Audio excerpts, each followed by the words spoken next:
Hello, everyone. Welcome back to my channel, Channeling Jesus and Ananda.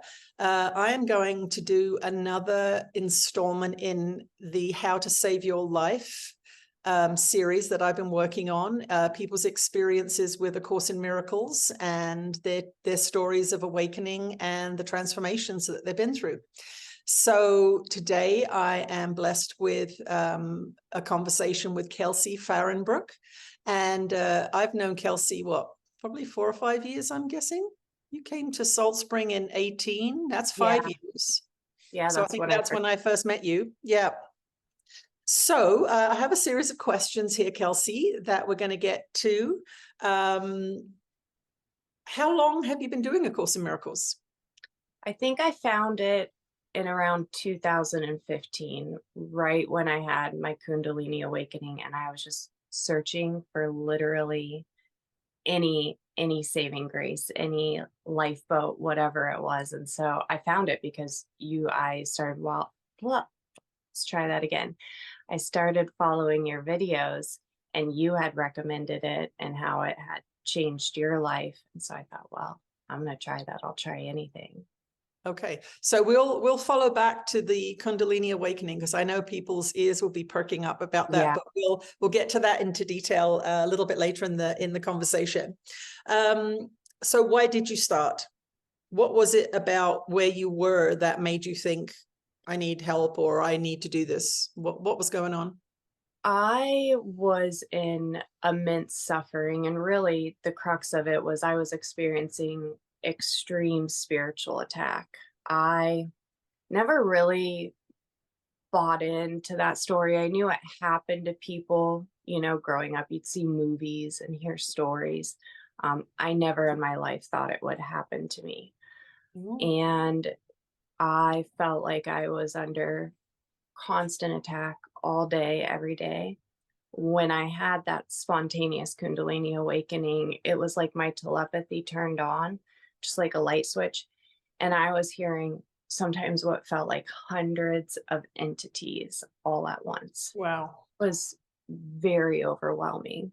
So when you say you were under attack all day, every day, what did that look like? How did that manifest in your experience? So it first started with just like hearing non-physical beings, a lot of it was audible. It was around me. I could hear it from the corners of my room. I could hear it through my radios. It's a wild story. And I didn't really know what was going on. Luckily, all of my education was in mental health. And so I knew it wasn't schizophrenia, but I didn't know what it was. And it took me a while to kind of gain my bearings and realize, okay, this is something happening. I don't know what's happening. And I remember watching a video about a gentleman who had a spontaneous Kundalini awakening, and he was talking about how a lot of people have telepathy just start. And I thought, oh my gosh, that's what this is. This is telepathy. And so I bought into the story of attack for a long time. I thought it was other beings hurting me. And eventually I got to the point where I could hear my guides or hear that true self just a little bit intermittently. Okay. And I was being told, it's all you. This is all you. And that was actually that doesn't really help things when you hear that at first, does it? Like, you're like, what do you mean it's all me? Yeah. Well, I thought, oh my gosh, I'm so messed up. But it did give me a little bit of hope, because I remember there were points where I was trying to heal these other beings, these other entities, because I had tried everything. I did everything that every book or teaching taught you about entity attachments or protection or keeping yourself safe, and none of it worked. I had even dealt with possession a couple times, so it got very intense. And when I was told that it's all myself, it gave me like that little sliver of hope, because I thought, oh, I can heal myself. Because I thought, if there are other beings, how am I going to convince them to like turn to love or to stop me? But if they're myself, okay, I can do this from the inside out. And that really was where things started to turn. But I felt like I kept on that cycle for a couple years of this just constant attack. And it was the course that really brought it front and center of like, you have to heal yourself. You have to look at where you're attacking yourself in your own mind and recognize that all these entities or aspects are just a reflection of what's going on in your inner Mm. world. And that's what led me to doing a lot of work with aspects and fractals of self because I was faced with so many of them. That was your experience. It's very Mhm. interesting because I think a lot of people, before they do the course, will recognize different aspects of themselves, right? There's the one that wants to be fit and healthy, and then there's the one that wants to eat donuts and drink alcohol, and they're not really seeing that fractured mind. And I think I remember someone talking about like multiple personality disorder, like through trauma, the mind will fracture into more distinct selves in an effort to cope with the trauma and keep functioning. And I think everyone does it to some degree or another. And you can talk about the principle of aspects a little bit later on in the conversation because it's a very interesting subject.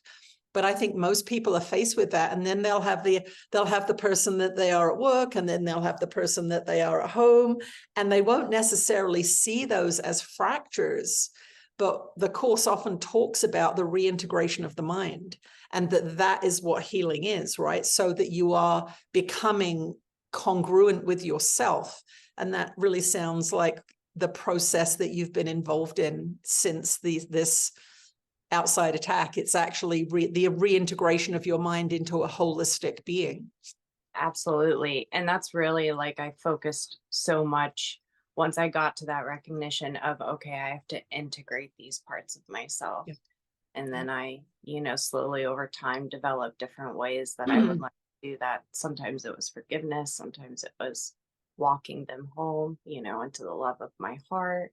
And eventually, after about 4 years, I got to the point where I didn't really hear these beings or these parts of myself, but it took a long time. Oh, And that's very helpful because I think, when Ananda first started channeling, they said the biggest problem for those of us in the West, as soon as we start having these kinds of spiritual experiences, we go to insanity or possession because of the conditioning programs that we have from religion and now television of movies.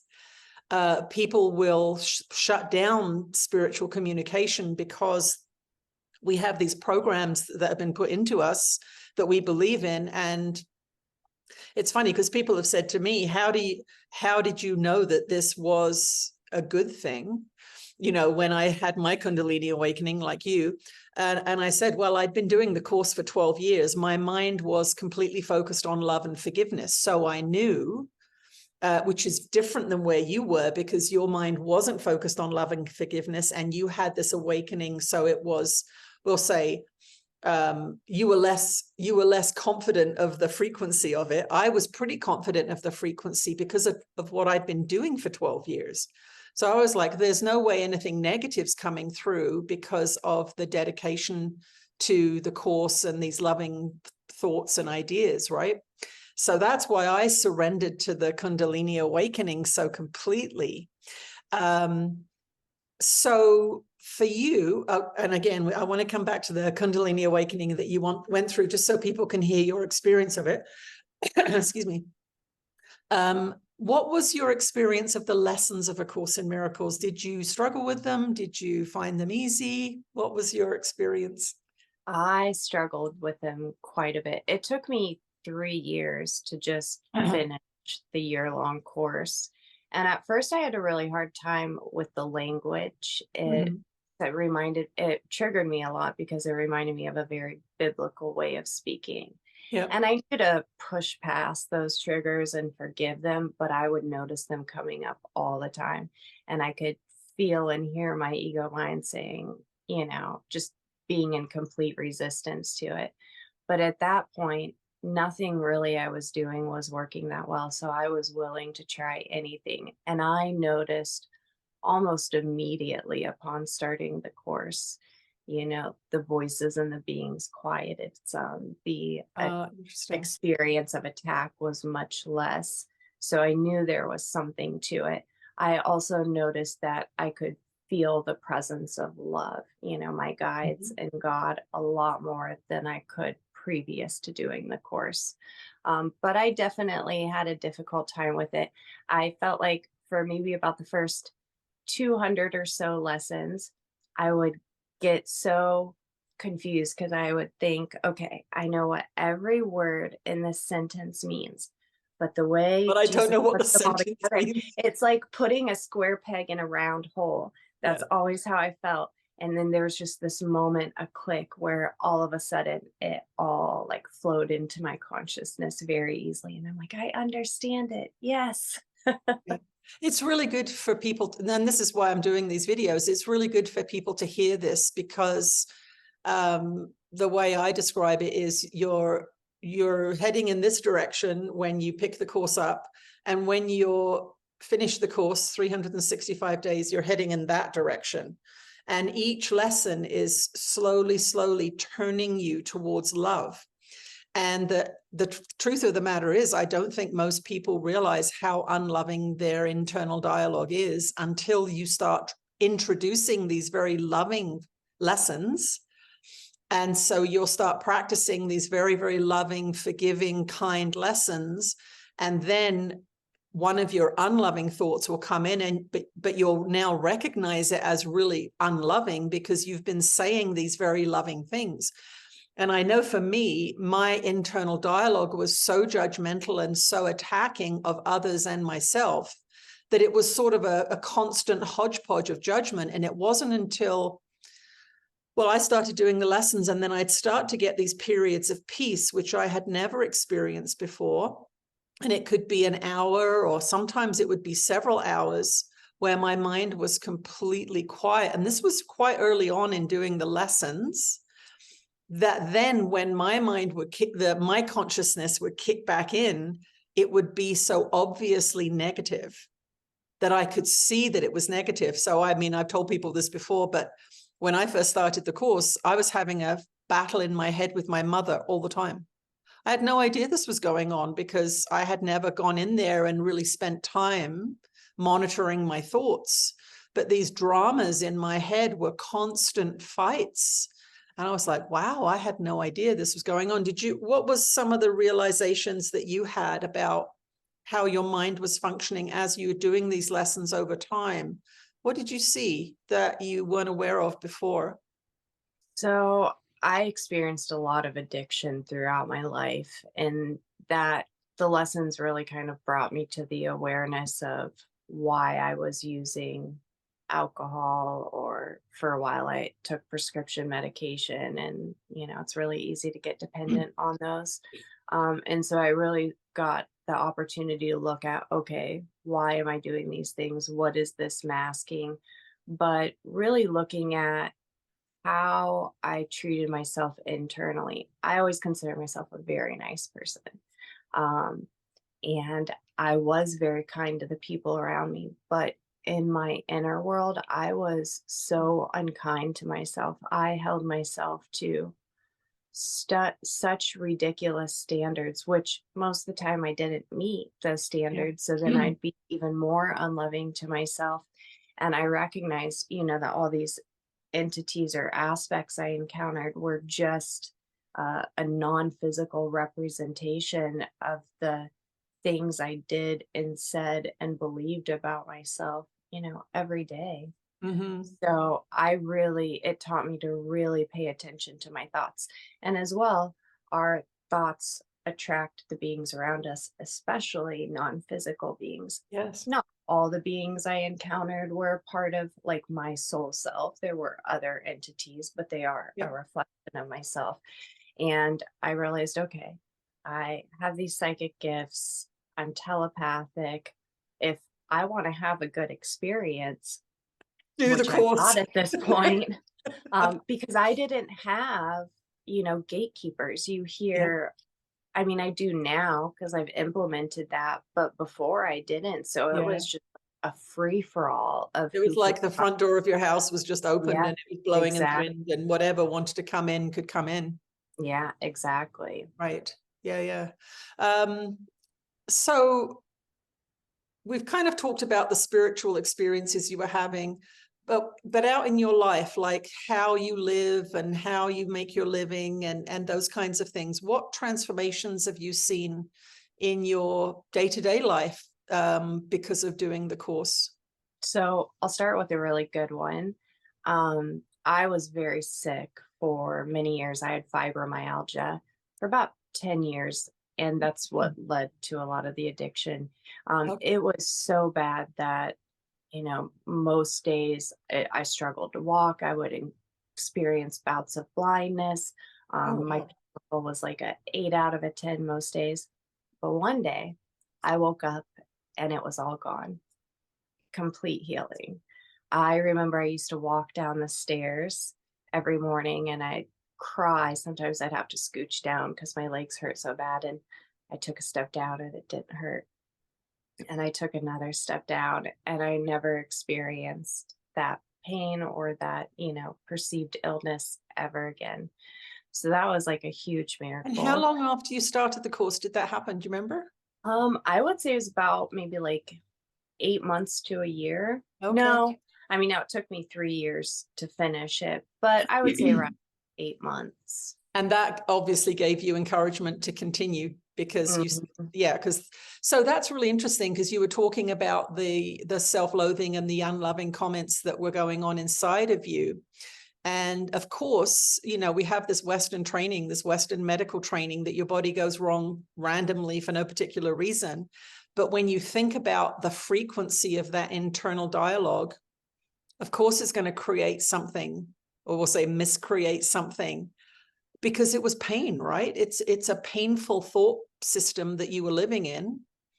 And your body is manufactured from the frequency of your consciousness. I mean, most people don't think about that aren't on a spiritual path, but the cells of your body are being constructed every second of every day from what?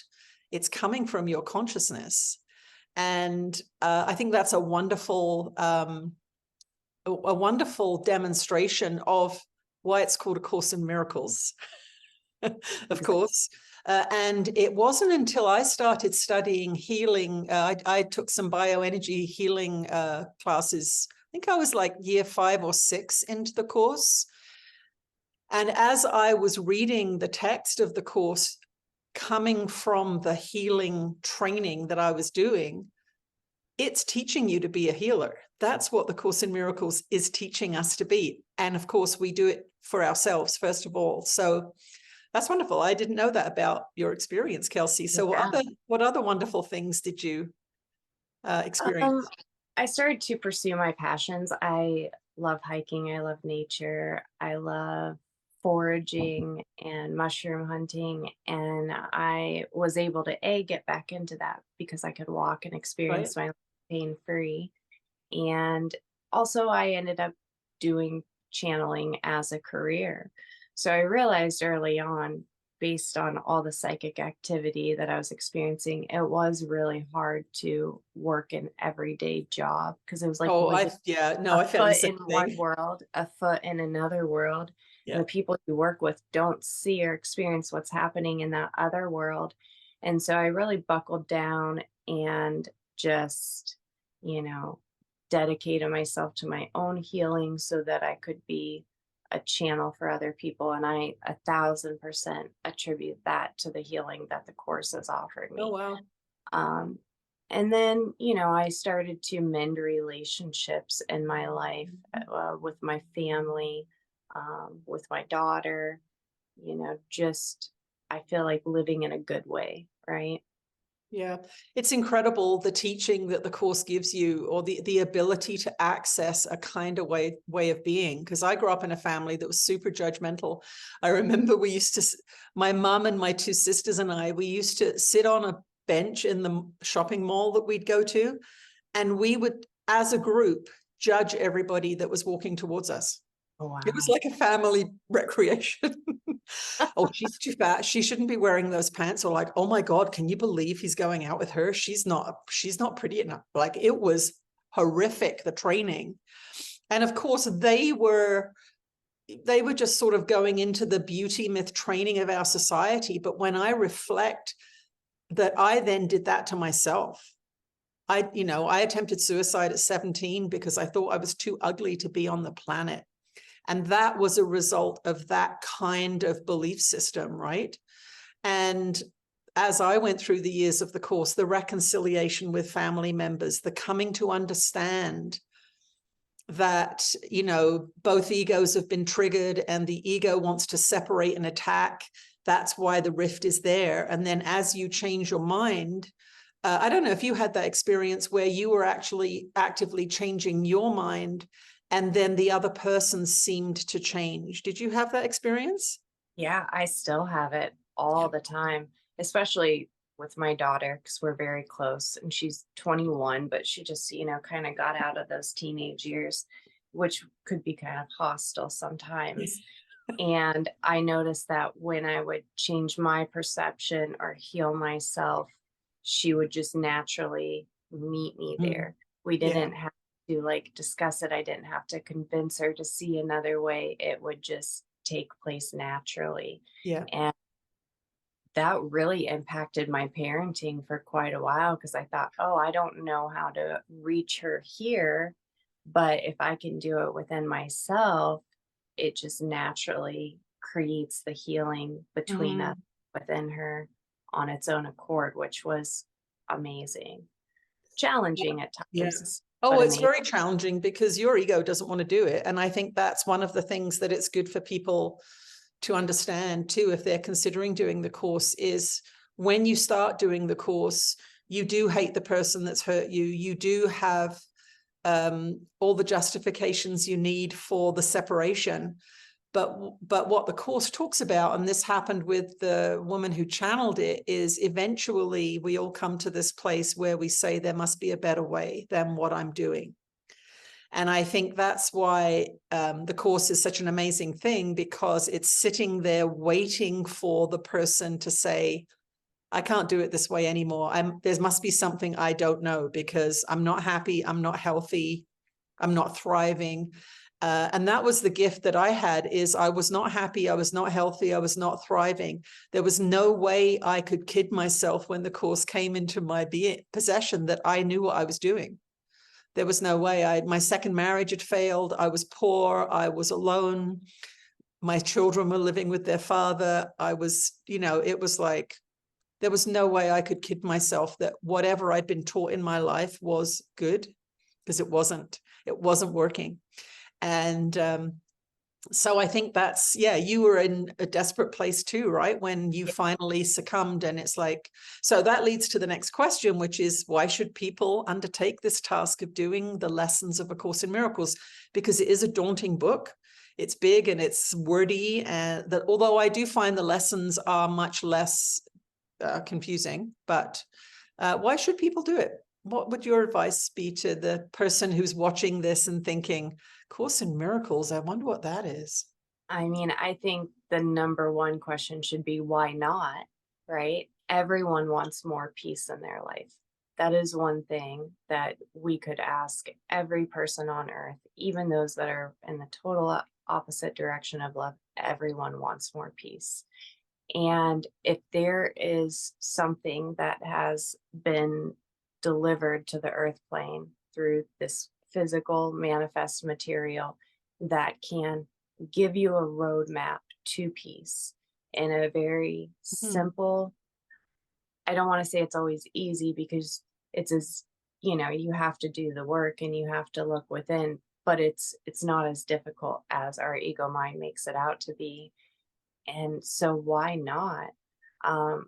Also, I don't know a single person, and I know a lot of people have done the course. I don't know a single person who says it didn't do anything for me. Yeah.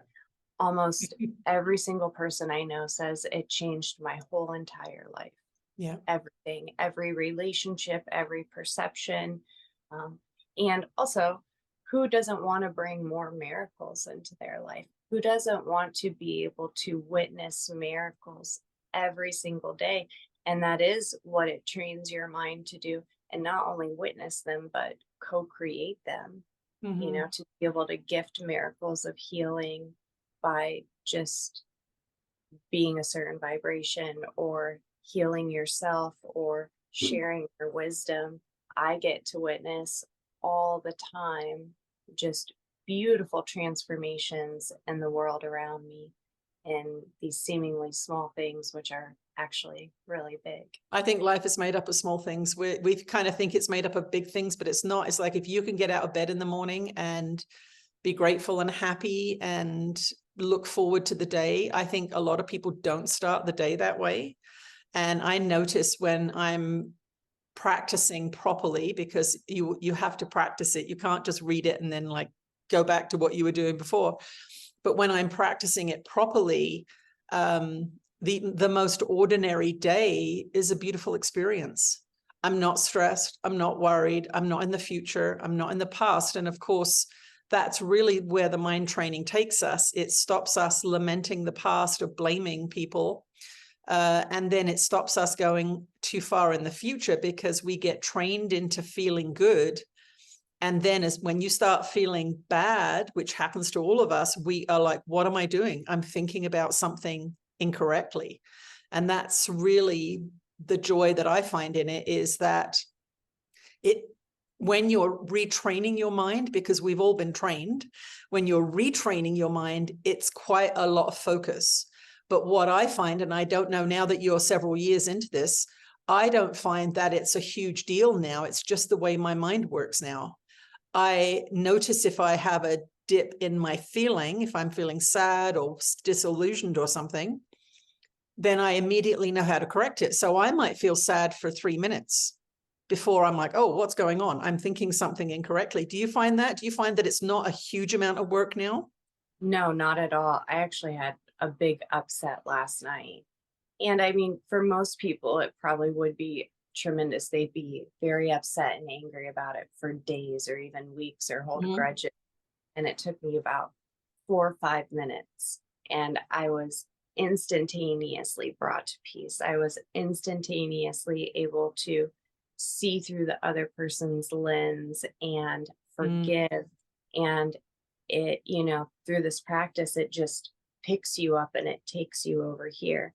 And I think it's really good. Something I was thinking about is I know so many people who are very mental. They spend most of their perception and day in the mental realms. They're thinking, they're, Mhm. working through things. They're always in the mind, always using the mind. There are some people who really like use the body or the heart or these different parts of themselves. But so for those people who are always in the mind and Yeah. really be in the mind, the course is a wonderful approach because it gives structure to your mind, and it is like a course for the mind, and your mind doesn't wander so much and Mhm. run wild. So it can be Yeah. really beneficial for those people who are, some people call it ADHD or Yeah. neurodivergent or all over the place. I found it to be really helpful in that way. Right. Okay. So now you're making your living as a channeler. You weren't doing that before the course. Did you know you were psychic and intuitive, or were you? Yeah, I did. I had like intermittent experiences. Usually it would be someone's loved one who had passed over who would pop in, but it would Mhm. happen maybe once every couple years. Right. So it wasn't really consistent. Mediumship was always something I was really interested in and Mhm. wanted to be able to do. Um, I read books, but I didn't really know how to get there. Honestly, I didn't even know what channeling was at first. I knew what mediumship was, but I had Right. never even heard of the term channeling. Right. And I started channeling other beings. I could just feel these other voices and entities coming through me. They weren't beings I wanted coming through me. Mhm. uh, they would oftentimes say that they were Jesus. And that's how I found your work, because I was like channeling Jesus. The word kept coming up over and over in Okay. my mind. And I knew something was going on, but I didn't know what it was. And that's how I found your work. I think it was like 2015 or something. Yeah, I think I put my first video up 2013, I think. Yeah. Yeah.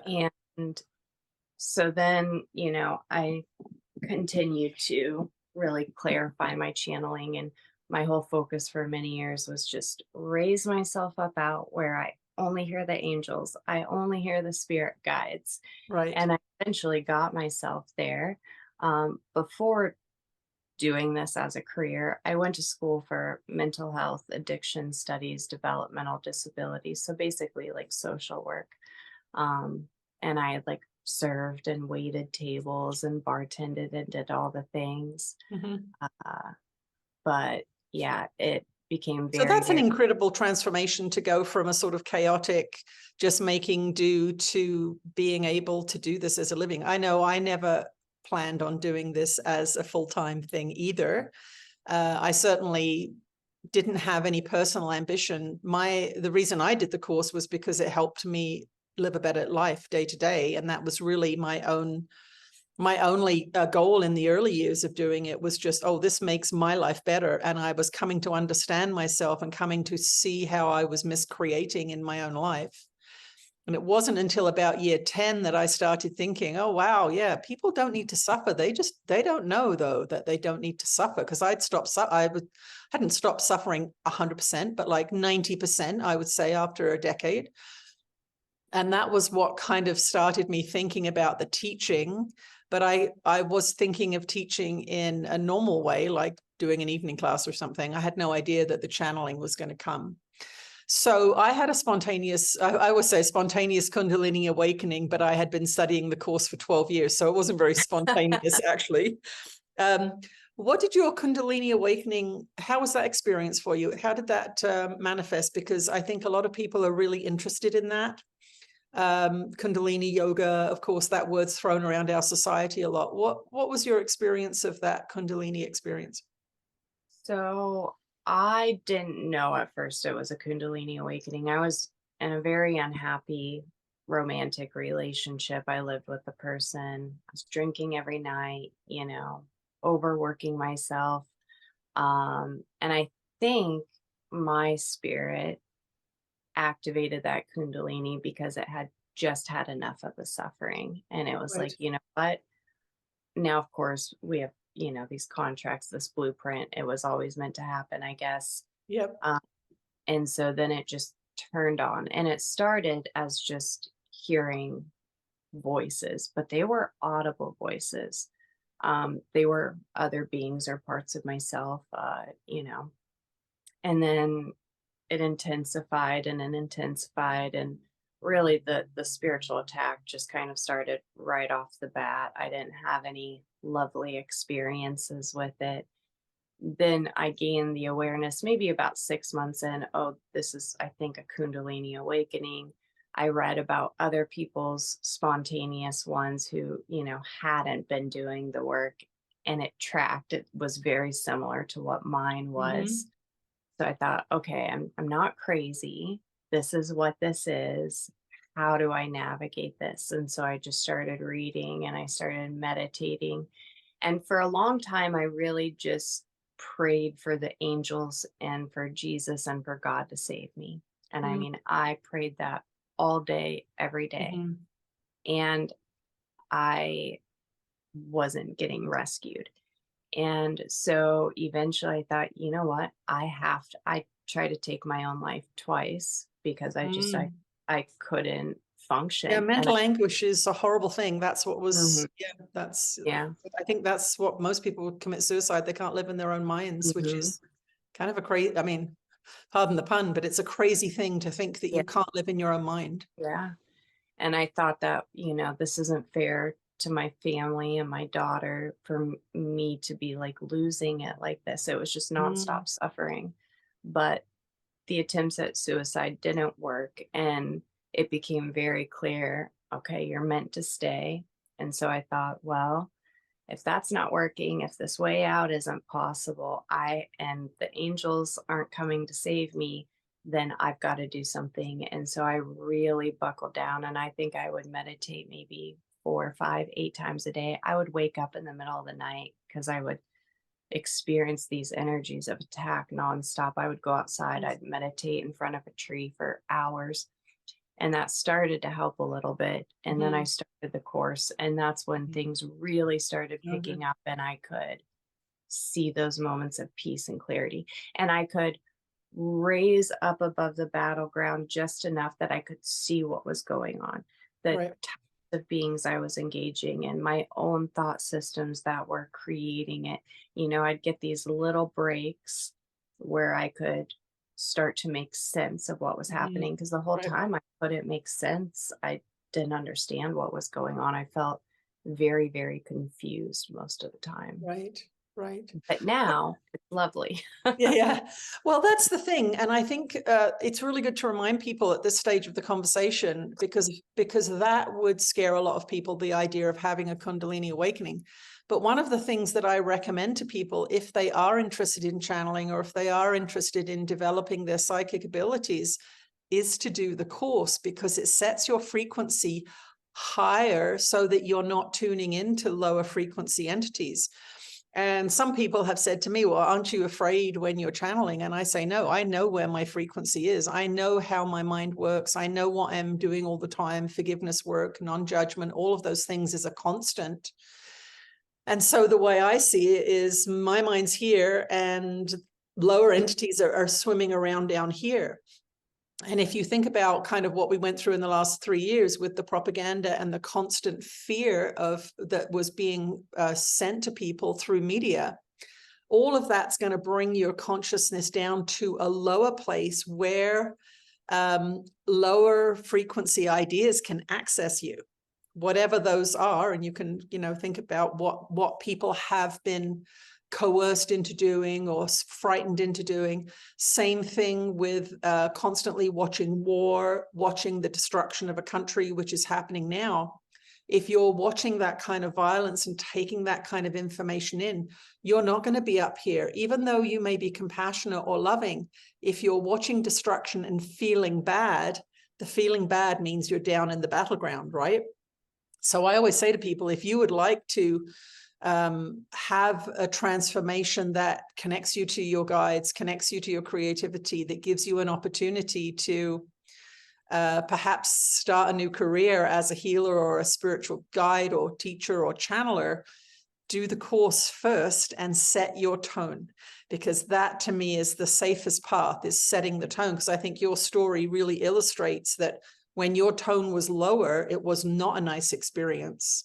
Even though you were experiencing telepathy and contact with non-physical beings, it was not a fun time.